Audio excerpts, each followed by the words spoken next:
बोलो गुरुदेव भगवान की जय। प्यारे कृष्ण कन्हैया लाल की जय। श्री वामन पुराण 93वां अध्याय। बलि का पाताल में वास, सुदर्शन चक्र का वहाँ प्रवेश, बलि द्वारा सुदर्शन चक्र की स्तुति, प्रहलाद द्वारा विष्णु भक्ति की प्रशंसा। पुलस्त जी बोले, नारद जी, रसातल में जाकर दैत्य ने बहुमूल्य मणियों से चित्रित शुद्ध स्फटिक के सोपान से विभूषित नगर बनाया। विश्वकर्मा ने उसके बीच में अत्यंत विस्तृत वज्रमय वेदी बनाई तथा मोती जड़ी खिड़कियों के मध्य फाटक वाला महल बनाया। बलि भांति भांति के स्वर्गीय तथा मनुष्यों के योग्य भोगों का उपभोग करते हुए वहाँ निवास करने लगा। विंध्यावली नाम की उसकी प्रिय पत्नी थी। मुने वह हजारों युवतियों में प्रधान तथा एक शीलवती स्त्री थी। महातेजस्वी विरोचन पुत्र बलि उसके साथ सुख करने लगा। एक दिन भोग भोगने में आसक्त दैत्य के सुतल लोक में रहते समय दैत्यों के तेज का हरण करने वाला सुदर्शन चक्र पाताल में प्रवेश किया। पाताल में सुदर्शन चक्र के प्रवेश करने पर दानवों के पुर में क्षुब्ध हुए सागर के समान महान हलहला शब्द उत्पन्न हुआ। उस महान शब्द को सुनकर असुर श्रेष्ठ बलि ने हाथ में एक तलवार ले ली और इस प्रकार पूछा, अरे यह क्या है। उसके बाद पवित्रता का व्रत करने वाली धर्म पत्नी विंध्यावली ने अपने पति को सांत्वना देकर तथा तलवार को म्यान में रखवाकर यह कहा, ऐश्वर्य आदि 6 विभूतियों वाले महानात्मा वामन का दैत्य समूह का संहार करने वाला यह आराधनीय चक्र है। इस प्रकार कहकर वह सुंदरी अर्घ्य पात्र के साथ बाहर आ गई। उसी समय विष्णु का हजारों अरों वाला सुदर्शन चक्र आ पहुंचा। मुने, असुरपति ने विनयपूर्वक हाथ जोड़कर विधिवत चक्र का पूजन किया तथा यह स्तुति की। बलि ने स्तुति की, दैत्य समूह का संहार करने वाले अनंत किरणों से युक्त, हजारों प्रकार की आभा वाले, हजारों अरों से युक्त विष्णु के निर्मल सुदर्शन चक्र को मैं नमस्कार करता हूँ। विष्णु के उस चक्र को मैं नमस्कार करता हूँ जिसकी नाभि में पितामह, चोटी पर त्रिशूल धारण करने वाले महादेव, अरों के मूल में महान पर्वत, अरों में इंद्र, सूर्य, अग्नि आदि देवता, वेग में वायु, जल, अग्नि, पृथ्वी और आकाश, अरों के किनारों में मेघ, विद्युत, नक्षत्र एवं ताराओं के समूह तथा बाह्य भाग में बालखिल्य आदि मुनि स्थित हैं। मैं श्रद्धापूर्वक वासुदेव के उस श्रेष्ठ आयुध को नमस्कार करता हूँ।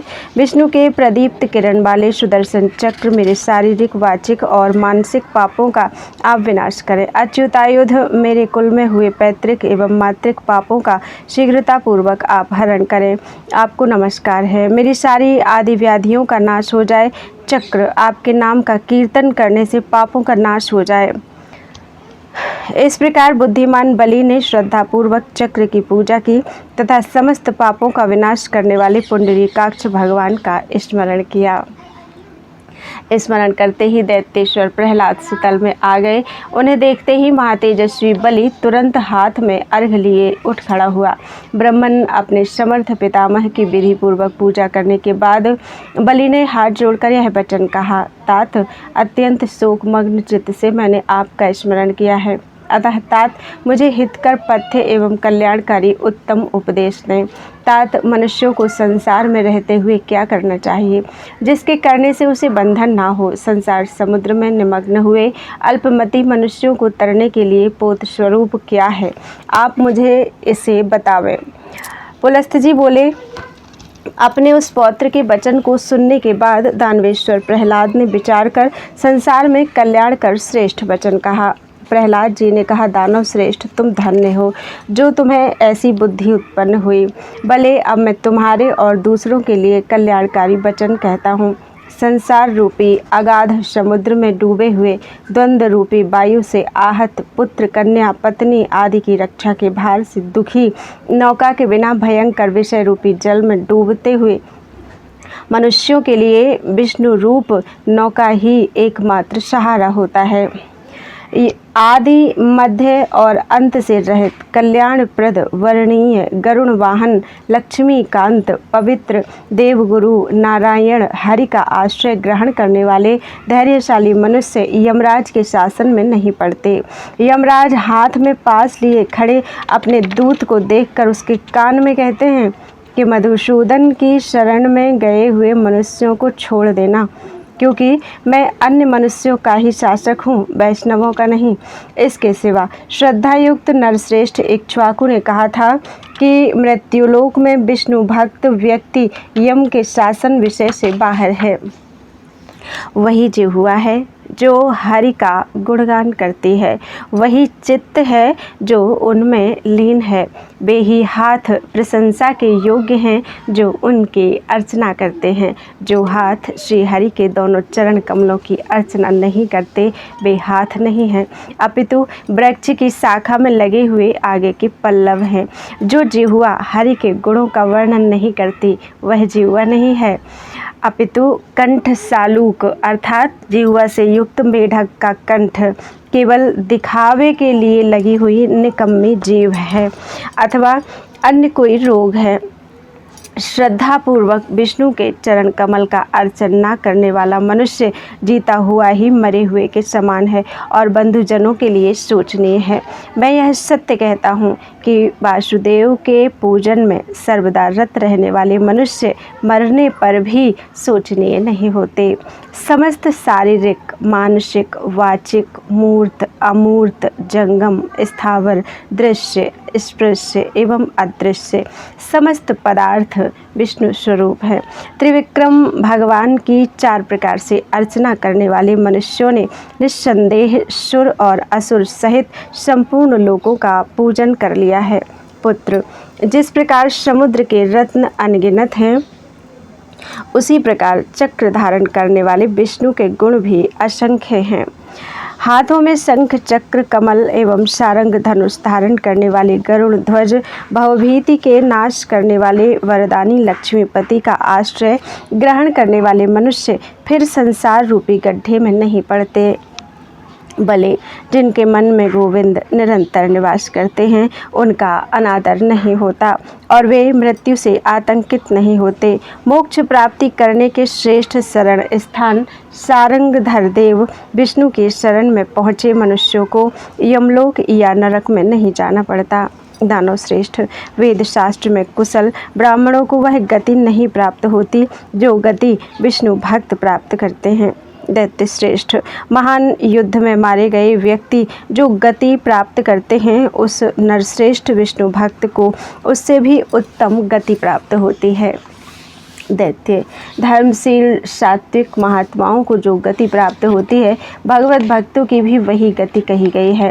अनन्य श्रद्धा से भगवान की भक्ति करने वाले सर्वावास सूक्ष्म अव्यक्त शरीर वाले महात्मा वासुदेव में प्रवेश करते हैं। अनन्य मन से श्रद्धापूर्वक केशव को नमन करने वाले मनुष्य पवित्र एवं तीर्थ स्वरूप होते हैं। चलते, खड़े, सोते, जागते एवं खाते पीते हुए निरंतर नारायण का ध्यान करने वाले से अधिक पुण्य का योग्य अधिकारी कोई नहीं होता। विधानानुकूल संसार बंधन का समुच्छेद करने वाले खड्ग और परशु धारण करने वाले वैकुंठ देव को नमस्कार करने से संसार में पुनर्जन्म नहीं लेना पड़ता। क्षेत्र में निवास करते हुए सर्वदा क्रीड़ा करने वाला अमित कांतिमान कृष्ण भक्त समस्त शरीरों में रहने पर भी उनके कर्मों के बंधन में नहीं पड़ता। विष्णु जिन्हें नित्य प्रिय है वे सर्वदा विष्णु के प्रिय होते हैं।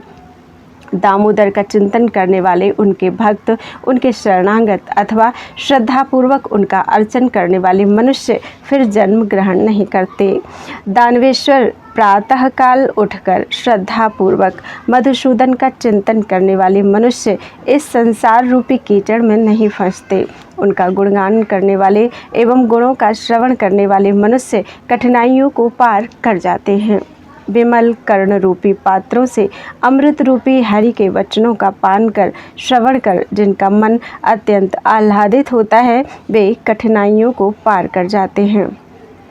चक्र गदाधारी विष्णु में स्थिर श्रद्धा रखने वाले मनुष्य निस्संदेह योगेश्वर हरि के स्थान में जाते हैं। विष्णु की सेवा में तत्पर रहने वाले भक्तों को जो श्रेष्ठ गति प्राप्त होती है वह हजारों जन्मों के भी तप से नहीं प्राप्त हो सकती। मधुसूदन में निरंतर पराभक्ति से रहित मनुष्यों के जप, मंत्र, तप एवं आश्रमों से क्या लाभ। मधुसूदन से द्वेष करने वाले मनुष्यों के यज्ञ, वेद, दान, ज्ञान, तप तप एवं कीर्ति व्यर्थ है। जनार्दन में श्रद्धा रखने वालों को बहुत से मंत्रों से क्या लाभ। ओम नमो नारायणाय मंत्र सभी अर्थों का सिद्ध करने वाला है। जिनकी गति विष्णु है एवं जिनके हृदय में नील कमल के समान श्याम वर्ण वाले जनार्दन अवस्थित हैं, उनकी हार कहाँ संभव है। सभी मंगलों के मंगल मूर्ति वरेण्य वरदानी प्रभु नारायण को नमस्कार कर समस्त कर्म करना चाहिए। महासुर विष्टियाँ व्यतिपात एवं दुर्नीति से उत्पन्न हुई अन्य सभी आपत्तियाँ विष्णु के नाम का स्मरण करने से विनष्ट हो जाती हैं। 100 करोड़ एवं हजारों करोड़ तीर्थ भी नारायण को प्रणाम करने की 16 कला के भी बराबर नहीं हैं। मृत्युलोक में जितने तीर्थ और पवित्र स्थान देव स्थान हैं, वे सभी विष्णु के नाम के संकीर्तन से प्राप्त होते हैं। श्री कृष्ण को नमन करने वाले मनुष्य जिन लोगों को प्राप्त करते हैं, उन्हें व्रत करने वाले या तपस्या करने वाले लोग नहीं प्राप्त करते। अन्य देवता का भक्त होते हुए केशव की आडंबर पूर्ण अर्चना करने वाला मनुष्य भी पुण्य कर्म करने वाले साधुओं के महान स्थान को प्राप्त करता है। ऋषिकेश के निरंतर पूजन से जो फल प्राप्त होता है, घोर तप करने वाले मनुष्यों को वह फल कभी नहीं प्राप्त होता। तीनों संध्याओं के समय में पद्मनाभ का स्मरण करने वाले बुद्धिमान पुरुषों को निस्संदेह उपवास का फल प्राप्त होता है। भले शास्त्रों में वर्णित कर्म द्वारा निरंतर हरि का अर्चन करो, उनके प्रसाद से निरंतर स्थिर रहने वाली उत्तम सिद्धि प्राप्त करोगे। पुत्र, तुम तन्मना तद्भक्त एवं उनका भजन करने वाला होकर उन्हें नमन करो। उन देवेश का ही आश्रय ग्रहण कर तुम सुख प्राप्त करोगे।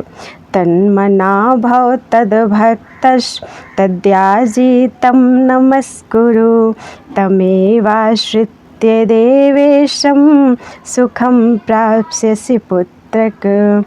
आद्य अनंत अजर सर्वत्रगामी शुभदाता ब्रह्ममय पुराण अव्यय हरि का दिन रात स्मरण करने वाले मृत्युलोक के वासी श्रेष्ठ मनुष्य ध्रुव एवं अक्षय वैष्णव पद को प्राप्त करते हैं। जो आसक्तिहीन एवं पर और अपर के ज्ञाता मनुष्य निरंतर गुरुदेव नारायण का चिंतन करते हैं, वे धुले हुए श्वेत पंखों वाले राजहंसों के समान विषय रूपी जल से भरे संसार सागर को पार कर जाते हैं।